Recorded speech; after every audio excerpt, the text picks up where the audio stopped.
مجلس الجن كلهم اتجمعوا واتكلموا عني وعن اللي عملته. أيوة، انت سمعت الجملة صح، مش بشر، مش شيوخ، ده مجلس كامل من الجن، حكماء، عتقاء، كائنات عمرها آلاف السنين، كلهم سابوا عالمهم واجتمعوا بس علشاني أنا. واللي عملته في الجزء الأول اللي لو لسه ما سمعتوهوش ارجع اسمعه، لأن اللي جاي هنا أخطر مليون مرة. في الليلة اللي رجعت فيها قبر جدتي ما كنتش رايح أفتح قبر، أنا كنت رايح أفتح باب لعالم مهما تخيلت ظلمته هتكتشف إن الحقيقة أعمق بكتير من الظلام.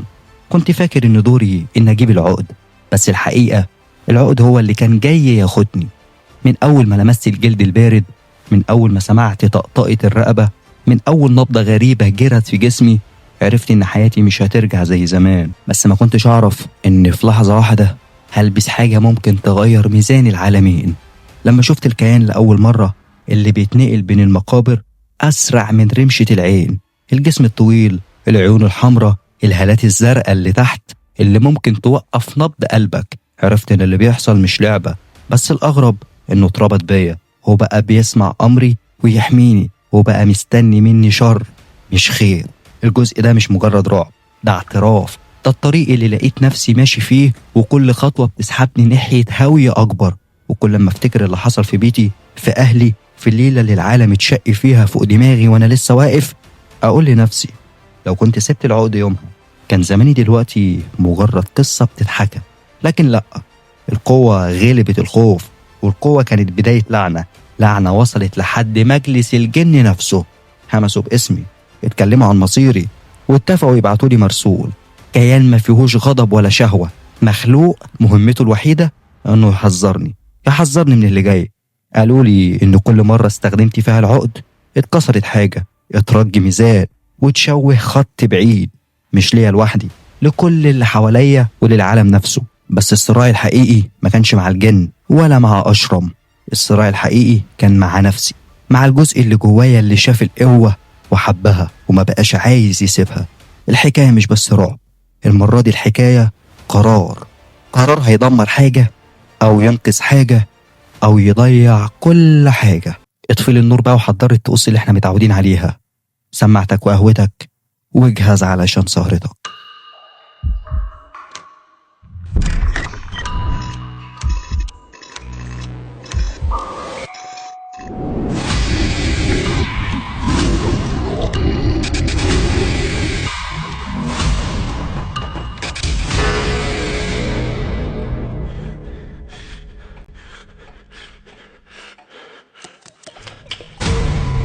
طرف العقد كان بيلمع، فمسكته بأطراف صوابعي وأنا مشمئز وقافل بقي وعناية مغمضة نص تغميضة. بمجرد ما لمسته لقيته بارد جدا، حاولت أطلعه بإيد واحدة معرفتش.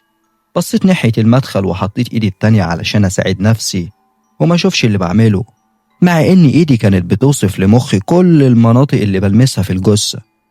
مسكت العقد بإيدي الشمال ورفعت الرقبة بالراحة بإيدي اليمين وأنا بسمع طقطقتها في إيديا، لحد ما أخدت العقد وجريت ناحية المخرج. بعدت عن القبر 2-3 وأنا باخد نفسي ومش مصدق اللي عملته. حسيت بلذة المغامرة والانتصار.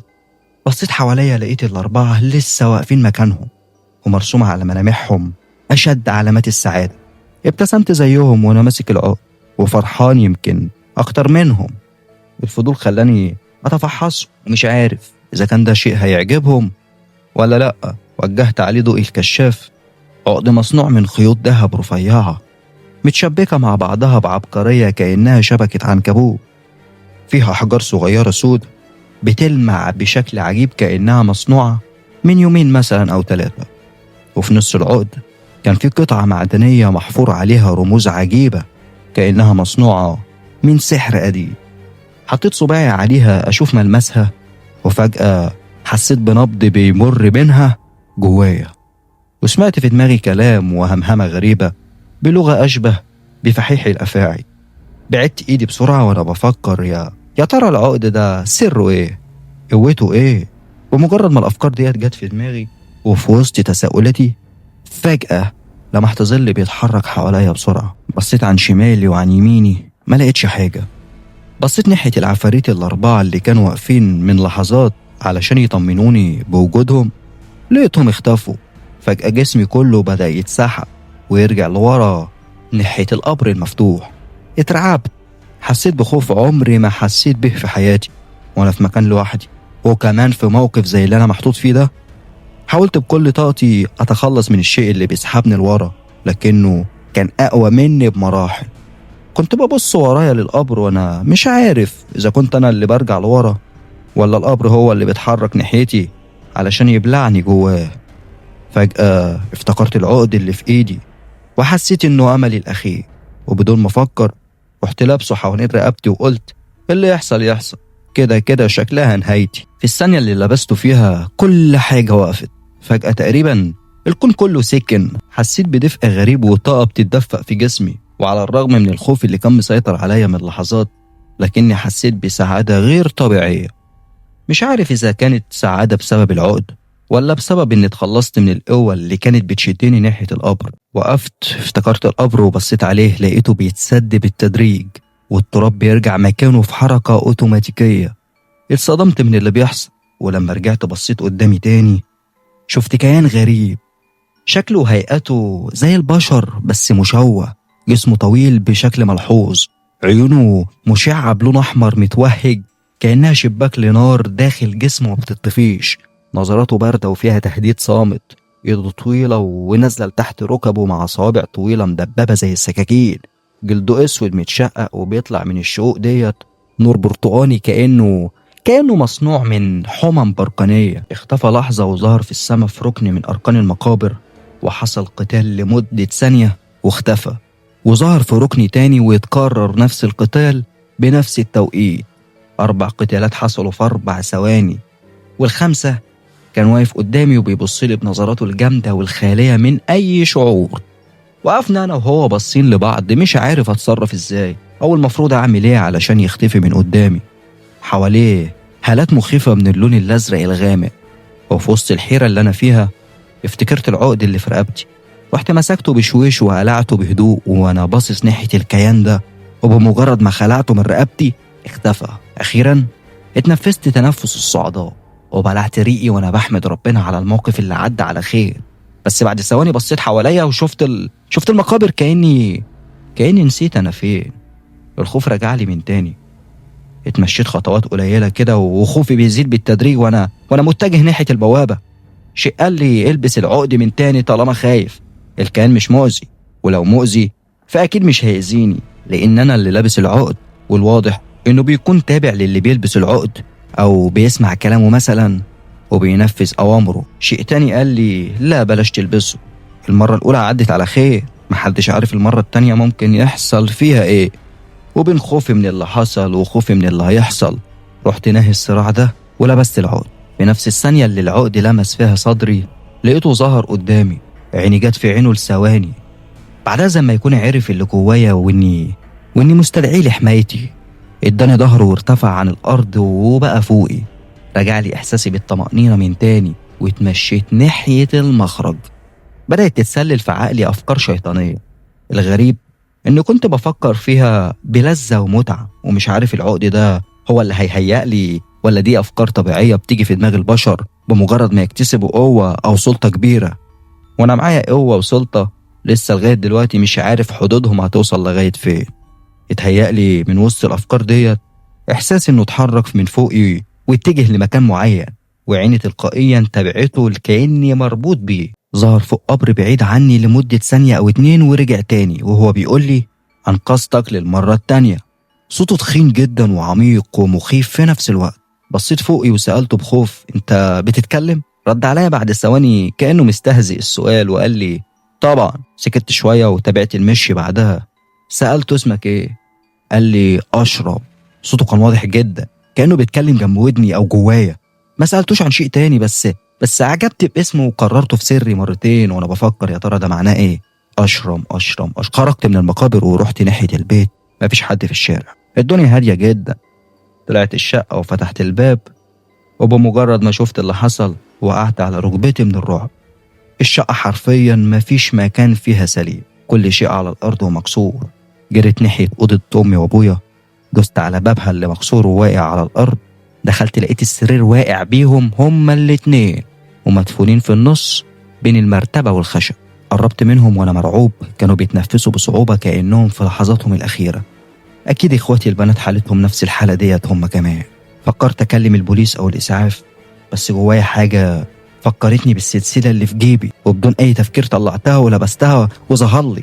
ما بصش حواليا ولا استنكر اللي حصل ده ولا اتكلم. كان باصص في عيني كأنه مستنيني أأمره بحاجة. بصلي باستمتاع وهو عارف اللي بيحصل جوايا وبفكر فيه. كان مستنيني أطلقه للشر. سألته وأنا مش متملك أعصابي وبفكر في مصير عيلتي: تعرف مين اللي عمل كده؟ قال لي بمتعة: أعرف. سألته: تعرف تصلح اللي حاصل حواليك؟ رد عليا بنفس الرد: أعرف. رحت قلت له: صلح ودمر. اختفى من قدامي وبقيت بشوفه في هيئة طيف سريع جدا بيتحرك هنا وهناك، وكل شيء على الأرض بيتحرك معاه. التكسير بيتصلح ويرجع مكانه، والمقلوب بيتعدل ويرجع هو كمان لمكانه. بعد دقيقة أو أكتر كانت كل حاجة في الشقة رجعت لطبيعتها. وقف قصادي تاني وقال لي بصوته العميق: خليك لابس العقد، ما تقلعوش، ولو هتنام دلوقتي نام بيه. واختفى. سمعت كلامه طبعا وقررت أفضل صاحي وأنا لابس العقد. اطمنت على أبويا وأمي ورحت كمان لإخواتي البنات. كل الأمور تمام، كلهم نايمين عادي كأن مفيش حاجة حصلت. قعدت على كرسي قريب من سرير أبويا وأمي علشان أفضل مطمن عليهم وإن مفيش حاجة هتيجي وتأذيهم. حطيت إيدي على العقد وأنا فرحان بيه وبالقوة اللي أنا كسبتها منه، وقعدت طول الليل بفكر في اللي حصل واللي ممكن يحصل، لكن كنت مطمن. وبعد أقل من ساعة كان ظهر قدامي وقال لي: كل شيء انتهى. شكرته وقلعت العقد وفضلت برضه قاعد مكاني. وفي الوقت اللي احنا متعودين يصحوا فيه كنت خرجت، رحت اوضتي وغيرت هدومي واستحميت وانا لسه بفكر في اللي حصل معايا. سيل ما بينتهيش من الافكار. خرجت من اوضتي كأني لسه صاحي من النوم ورحت المطبخ لامي اللي سألتني: صاحي بدري ليه النهارده؟ شكلك شفت كوابيس زي اللي احنا شفناها انا وابوك. كوابيس؟ قلت لها ما عرفتش انام كويس. انتوا شفتوا كوابيس ايه بالظبط؟ قالت لي: انا وابوك حلمنا بنفس الحلم تقريبا، ان في ناس غريبة شكلها مرعب زي العفاريت دخلوا البيت وكسروا كل اللي فيه وهجمونا وكانوا هيقتلونا لحد ما صحينا في آخر لحظة. حتى اخواتك البنات لسه خارجة من عندهم من شوية وشافوا نفس الكابوس. وانت حلمت بإيه بقى؟ أنا نمت بعدها وجوايا شعور مزيج بين السطوة والخوف في نفس الوقت. فكرت في حاجات كتيرة ممكن أحققها بسهولة باستخدام العقد، وفي نفس الوقت في مشاكل كتير ممكن نتعرض لها سواء أنا أو حد من عيلتي لنفس السبب برضه. لكن إحساس السطوة كان أقوى من إحساس الخوف. نمت وحلمت حلم غريب جدا. حلمت إني في مكان واسع ومظلم، كان زي قبة ضخمة مخفية وسط الجبل، والأرض كانت مصنوعة من مادة لامعة كأنها زجاج أسود بيعكس. وفي نص القبة كان في مجموعة من الجن عاملين اجتماع. كل واحد فيهم كان قاعد على عرش مصنوع من مادة مختلفة. فيه اللي قاعد على حجر، واللي قاعد على خشب متاكل، واللي قاعد على ذهب باهت. ملامحهم هادية جدا وأشكالهم مش متشابهة. كل واحد منهم كانت له هالة خاصة محيطة بيه، وعيونها مليانة حكمة عمرها آلاف السنين. ما كنتش عارف أتحرك، بس شايف بوضوح كل حاجة بتحصل قدامي. اللي ما كانش مخيف وكانوا بيتناقشوا بلغة غريبة كلماتها تقيلة. بعدها لغتهم اتغيرت وبدأوا يتكلموا بلغتي. واحد منهم واللي كان تقريبا أكبرهم قال بنبرة عميقة ممزوجة بالغضب والحكمة: العقد ده تجاوز الحدود، ما كانش المفروض يلمسه أي بشري. واحد منهم رد عليه بصوت هادي لكن مليان قوة: الخطأ ما كانش خطأ خالد بالكامل، الجدة هي اللي فتحت الباب ده، وخالد بقى جزء من اللعبة، وخوفه على أهله هو اللي خلاه أمر أشرم بالقضاء على العائلات الأربعة. رد عليه الجن الأكبر وقال: حلفاء الأربع عائلات بيخططوا للانتقام، ولو الحال استمر كما هو عليه ميزان القوة هيتغير، والتدخل المباشر ممكن يؤدي لما هو أسوأ. رد جن تالت: خلاص احنا نبعت له مرسول، شخص يقدر يحذره وينذره دون جرح القوانين المتفق عليها مع البشر. كلهم كانوا بيتكلموا عني أنا، وبيناقشوا اللي حصل معايا خلال اليومين اللي فاتوا. ما كنتش أعرف إن الموضوع خطير للدرجة دي، كنت عاوز أهرب منه. اتمنيت كل اللي حصل ده يكون مجرد كابوس طويل صحيت منه كذا مرة وما زلت مستمر فيه. فجأة كلهم بصوا ناحيتي، إحساس رهيب من الخوف. نظراتهم كانت تقريبا بتخترق تفكيري وجسمي وكل شيء فيا حرفيا. أكبر واحد فيهم قال لي بصوت ثابت: خالد، الفرصة الأخيرة ستأتيك، فاختر بحكمة. فجأة الباب اتفتح ودخل منه واحد من الجن، ملامحه هادية ووشه مليان تجاعيد، عيونه كلها حزم وشفقة في نفس الوقت. وقف قصادهم في خشوع. الجن الأكبر أشله وقال له: اذهب أنت، لكن تذكر لا يمكننا التدخل أكثر. الجن هز راسه في موافقة واحترام ولف ناحيتي وهو بيتمشى بخطى ثابتة، وكل خطوة بيخطوها كان شكله بيختفي تدريجيا. وأول ما مد إيده ناحيتي صحيت مفزوع. صحيت وأنا حاسس إني لسه موجود عندهم، ما كنتش نايم. لا لا لا، ما كنتش نايم ولا حاجة. أنفاسي تقيلة وجسمي مش متحكم فيه. الغرفة كلها هدوء غير طبيعي، كأنها مفصولة عن البيت والعالم الخارجي. ورفعت عيني ناحية الركن، لقيته واقف هناك. ظهر لي بمظهر بسيط كأنه بشري لكن طويل جدا، عيونه مشعة بلون فضي وجسمه مغلف بهالة بيضة خافتة. قال لي بصوته الهادي العميق: جيت اديك رسالتهم. الطريق اللي انت ماشي فيه نهايته ظلام، مش ليك لوحدك لكن لكل اللي حواليك. وعلى الرغم من الحلم ووقوفه قدامي، لقيت نفسي بقول له وانا جوايا شيء متمسك بالعقد: ليه كل ده؟ العقد مجرد قوة، ليه عايزين تاخدوه مني؟ المرسول قرب مني خطوتين وقال لي بنفس النبرة: العقد ده مش قوة بس، ده جزء من ميزان بين عالمك وعالمنا. جدتك ما كانتش بتستخدمه، انت اللي استخدمته، وكل مرة بتستخدمه فيها الميزان بيختل اكتر واكتر، والاختلال نهايته الخراب. سكت لحظات وانحنى ناحيتي وقال بصوت اعمق: اختار بحكمة، لان اللي هتعمله مش هيأثر عليك لوحدك، هيأثر على كل حاجة. وقبل ما يختفي طلع من جيبه ورقة قديمة مدها ناحيتي. مسكتها وقلبتها في ايدي. ورقة مهرتلة كده لونها احمر ومكتوب عليها بخط ضعيف جدا: مش كل فرصة بتعتبر قوة، احيانا التنازل عن القوة هو اكبر قوة. دخلت بعدها في دوامة من الصراع النفسي، هل اسمع نصيحة الجن ولا استمر في طريقي واستخدم العقد في كسب القوة والسلطة؟ احاسيس صعبة لا يمكن وصفها. حسيت اني هكون اقوى لو اتخلصت من العقد. بمجرد ما قررت حسيت باطمئنان غريب، وجوه الأوضة بقى أهدى. بصيت في الساعة لقيتها 3 قبل الفجر. قررت أقوم وأتخلص من العقد بعد ما حسيت إن المعركة الحقيقية مش مع الجن ولا مع العقد، المعركة الحقيقية مع النفس. نزلت أمشي في الشارع مش عارف أروح فين، لحد ما جت في دماغي المدرسة القديمة. مدرسة مهجورة ومفيش بيوت حواليها. قررت تكون هي وجهتي وأتخلص من العقد هناك. الطريق كان ضلمة، الهوا تقيل، كل خطوة كنت بحس إن العقد وزنه بيتقل أكتر، كأنه رافض اللي نويت عليه. كل صوت حواليا، سواء ريح بتتحرك أو كلب بينبح، كان بيخليني أبص ورايا بسرعة، كأن أشرم بيحاول يخوفني ويمنعني. وصلت لبوابة المدرسة، اتمشيت تحت السور لحد ما لقيت جزء مكسور قدرت أنط منه للداخل. صوت خطواتي على البلاط القديم اتردد في كل حتة. كل ما اتحرك كنت بسمع همسات خافتة بتطاردني. بدأت أجمع حطب من تحت الأشجار القديمة، والهمسات صوتها بيعلى أكتر وبيبقى أوضح. وقفت في نفس الساحة وحطيت الحطب على الأرض وولعت فيه النار علشان أرمي العقد فيه. وبمجرد ما طلعت العقد من جيبي قدرت تعشت بطريقة غريبة. حرارة العقد زادت جدا. حاولت السيطرة عليه وقربت وأنا حاسس إني بزداد قوة في كل ثانية بتعدي. قربت ناحية النار وفي نفس اللحظة حسيت بألم رهيب في صدري، كأن أشرم بيحاول يسيطر عليا للمرة الأخيرة. قبل ما أرمي العقد في النار فجأة ظهر أشرم جنب النار، صرخ فيا بغضب: انت فاكر انك هتقدر تتخلص مني؟ انا جزء منك، العقد مش مجرد قطع، ده انت. حسيت بخوف وجات لي فكرة اني لو حرقت العقد ممكن انا كمان اتأذي. وفي اللحظة ديت ظهر لي المرسول جنبي وهو بيطبطب على كتفي وبيشاور لي براسه: يعني كمل اللي انت نويت عليه. حسيت بالقوة رجعت لي من تاني بعد ما لمسني ورميت العقد في النار.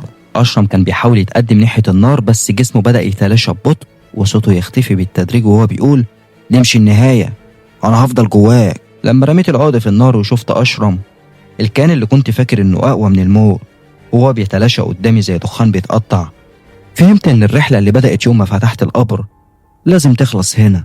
آخر كلمة خرجت من بقه قبل ما يختفي: أنا هفضل جواك. بس الحقيقة لأ، ولا فضل ولا هيرجع ولا ليه وجود تاني، لأن اللي اختفى ما كانش أشرم بس، ده صوت الرغبة والسلطة والخطر اللي كان بيشدني ناحية الهلاك. النار بعد ثواني هدت والعقد بقى رماد اسود، ملوش أي أثر من القوة ولا السحر اللي كان عليه. المدرسة رجعت ضلمة والهوا رجع هادي وكأن عالمهم اتقفل تاني، والباب اللي فتحته من أيام اتقفل للأبد. رجعت البيت ولقيت أهلي نايمين ومفيش أي كابوس ولا أي همسات، كله راجع لطبيعته، وكأن اللي حصل كان حلم طويل. بس الندبة اللي في رقبتي مكان العقد كانت كفاية تثبت إنه كان حقيقة. وقفت قدام المراية وبصوت هادي قلت: خلصت. والأول مرة من أيام سمعت صوتي من غير صدى، من غير همسات، من غير عينين بتراقبني من الضلمة. القصة انتهت، والباب اللي بين عالمنا وعالمهم اتقفل، ومحدش ولا جن ولا بشري هيقدر يفتحه تاني. لو وصلت لغاية هنا ما تنساش اللايك والاشتراك والكومنت الجميل. تصبحوا على خير.